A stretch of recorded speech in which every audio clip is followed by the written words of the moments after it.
A patrol of soldiers from Fort Richardson pushes its way through the streets of Mosul, Iraq. This is a quiet day. No one shoots at the armored vehicles and no roadside bomb is discovered. But these things do happen here on a regular basis. They pop at us a lot, and we don't see them all the time, but when we do chase after them.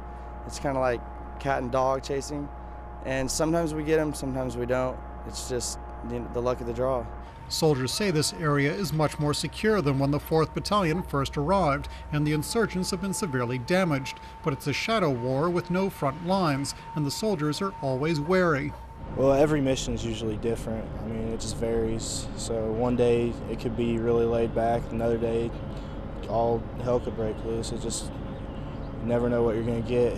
It is difficult to stamp out the insurgency because in this war the soldiers must root out insurgents and their supporters from among the wider civilian population. The threat that we face is not a uniformed enemy. It's a guy that wears a dish dasha or a man dress that walks around, that picks up a rifle, shoots at us or shoots at other Iraqi nationals, drops his weapon, and then goes back to sit down at his dinner table with his family. That's a tough enemy to fight.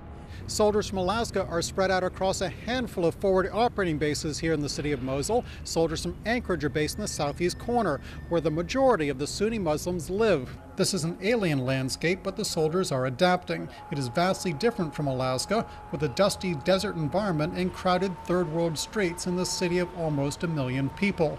In the States, you have suburbs that are separate from the ghetto, and the ghetto that's separate from the country. Here, it's all intermingled. You can see sheep herding through the middle of the city, and right there in the middle of the city where it may look like slum and ghetto area, you'll see a really nice house that's put up that looks almost like a mansion. In Mosul, Iraq, Doug Grindle for Channel 2 News.